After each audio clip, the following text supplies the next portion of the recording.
Salut amigo, c'est Emilio, j'espère que tu vas bien et j'espère que tu passes une super journée. Et aujourd'hui on va parler un petit peu de tes objectifs parce que c'est hyper important.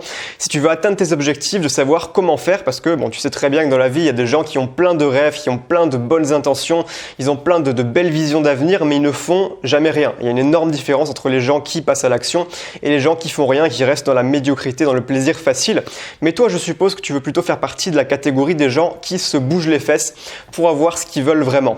Donc aujourd'hui probablement que tu as des objectifs. Si tu n'as pas d'objectifs, par pitié, c'est la première chose à faire ça, c'est définir tes objectifs. Si tu regardes des vidéos un peu comme les miennes, un peu style développement personnel, je pense que la première chose à faire avant tout, c'est arrête tout et définis tes objectifs, tu vois, sinon ça sert à rien.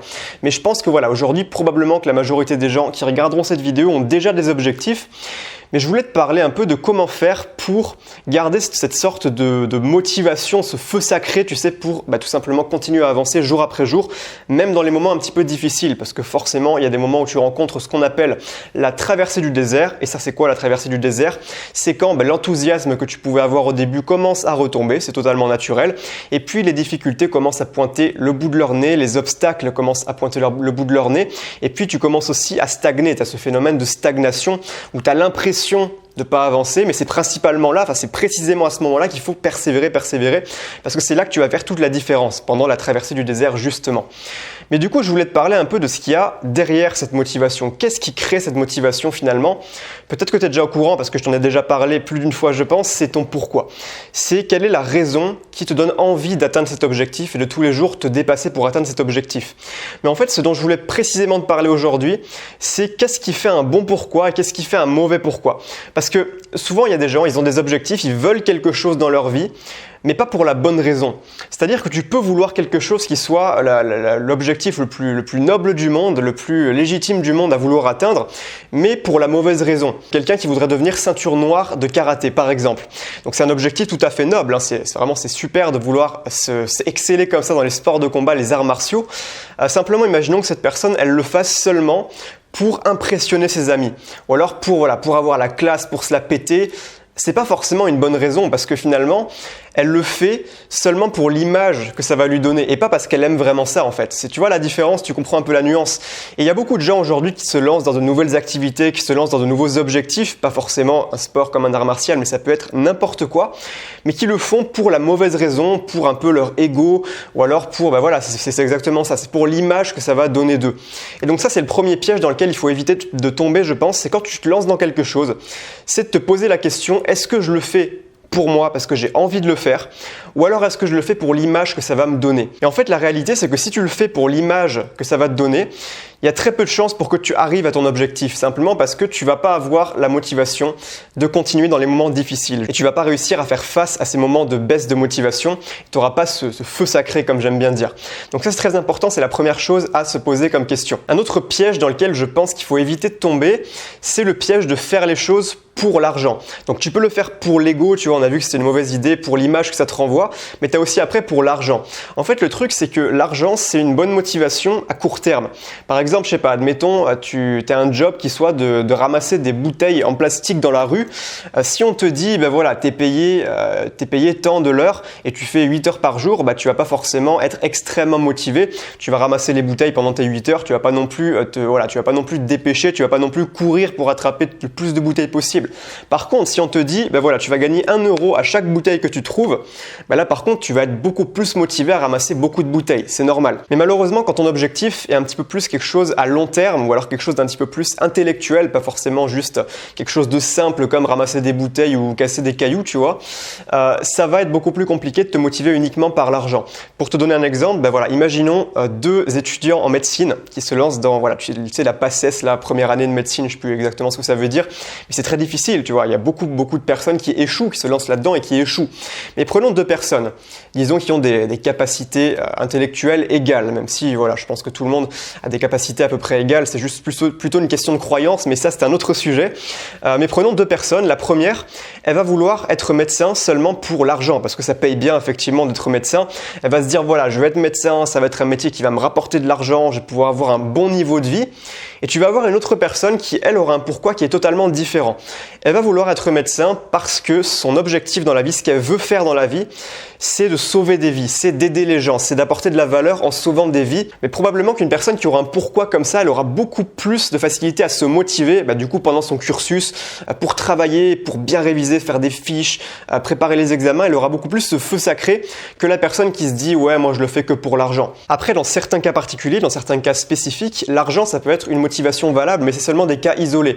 Ce serait par exemple quelqu'un, voilà, où il y aurait vraiment une connotation émotionnelle, si tu veux, au fait de vouloir gagner de l'argent. Parce que le truc, c'est que l'argent, au bout d'un moment, ça devient juste un chiffre. Et le fait de juste voir grandir un chiffre, c'est pas très percutant, tu vois. Sur ton inconscient, c'est pas quelque chose de très puissant. Mais si par exemple, il y a quelque chose d'émotionnel attaché au fait de gagner de l'argent, comme par exemple, je sais pas, tu veux quelque chose en particulier, puis tu as un projet qui tient énormément à cœur et pour ça, tu as besoin de l'argent. Là, l'argent peut être une motivation, même si la vraie motivation qu'il y a derrière, c'est pas l'argent. L'argent, c'est juste l'apparence que ça prend. Mais le vrai objectif qu'il y a derrière, c'est ton projet en lui-même, tu vois. Donc finalement, l'argent, c'est pas vraiment ça qui va te motiver. Donc, pour récapituler, quel que soit ton objectif aujourd'hui, j'ai repéré deux critères personnellement. Voilà, c'est encore une fois, ça vient de mon expérience. Peut-être que toi, tu auras d'autres choses à rajouter à cette vidéo. Mais en gros, les deux critères que j'ai relevés pour avoir un pourquoi puissant, un pourquoi qui va t'apporter de la motivation tous les jours. La première chose, c'est tout simplement que ce soit émotionnel. C'est-à-dire que ça te prenne au trip, pas juste un truc rationnel où tu te dis oui, c'est vrai, ça va être sympa, si j'atteins cet objectif, j'aurai ça, mais en vrai, tu t'en fous à moitié, c'est pas quelque chose qui te fait vibrer. Par exemple, tu vois, pour arrêter de fumer, si tu te dis juste, je veux arrêter de fumer pour pas avoir le cancer. Le cancer, c'est quelque chose de lointain pour toi, c'est quelque chose, tu vois, tu te dis, ce sera dans 20 ans, dans 30 ans. C'est pas assez percutant, si tu veux. À moins que, par exemple, tu aies perdu un proche qui est mort d'un cancer du poumon ou de la gorge suite à la cigarette. À ce moment-là, il y a une connotation beaucoup plus émotionnelle. Mais ça peut être autre chose. Ça peut être moi personnellement, quand j'ai arrêté de fumer, mon pourquoi, la fois où j'ai réussi, je parle, ça a été parce que j'avais compris en fait profondément que je serais jamais heureux dans cette vie-là, voilà, cette vie de dépendance, de plaisir facile. Et en fait, j'avais pris conscience vraiment que si je voulais être heureux, il fallait que j'arrête. Et mon pourquoi, c'était ça. Mon pourquoi, c'était parce que je voulais me créer une vie dont je serais le maître et une vie dans laquelle je pourrais finalement être épanoui et être bien.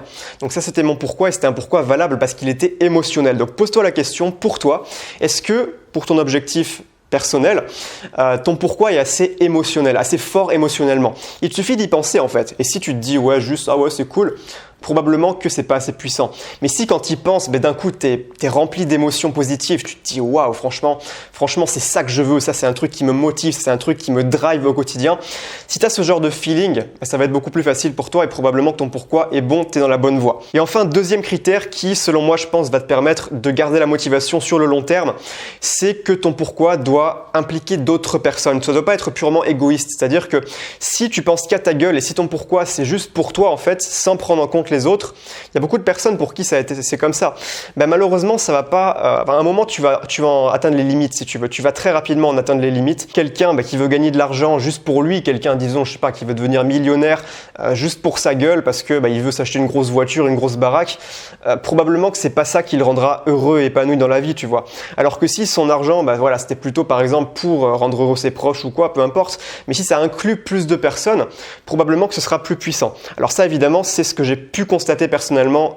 Ça fait maintenant longtemps que je fais des vidéos et j'ai pu remarquer que quand j'étais trop focalisé sur mon ego, sur moi, j'avais moins de motivation au quotidien que quand je pensais aux gens qui regardent mes vidéos et à ce que j'avais à leur apporter. Donc à toi, ce que j'ai à t'apporter.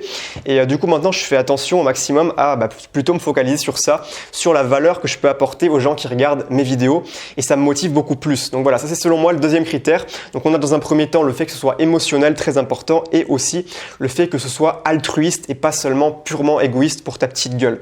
Sinon ça marche pas très bien en général, tu vas pas vraiment atteindre ton objectif parce que dès qu'il y aura des obstacles qui vont se pointer, finalement ça vaudra plus trop le coup pour toi, tu vois. Inconsciemment, c'est ce qui va se produire. Voilà pour cette vidéo, j'espère qu'elle t'a plu. Tu peux recevoir d'autres vidéos si tu veux sur la confiance en soi que je t'offre. En fait, c'est 1 heure de formation offerte que tu peux télécharger. Tu as un lien dans la barre d'infos de la vidéo. Tu as juste à cliquer dessus et voilà, je t'enverrai ça par mail à ton heure de formation pour booster ta confiance confiance en toi au quotidien. Donc voilà, c'est tout ce que j'avais à te dire pour aujourd'hui. Je te souhaite de passer une excellente journée et on se retrouve très bientôt. On se retrouve normalement demain pour la prochaine vidéo. Prends soin de toi, je te dis à la prochaine. Ciao. Et tu peux t'abonner à la chaîne aussi. Je le dis jamais, ça j'oublie d'habitude, mais ouais, tu peux t'abonner si tu veux, si t'es pas abonné, que tu regardes les vidéos. Comme ça, tu recevras toutes les prochaines vidéos. Allez, ciao.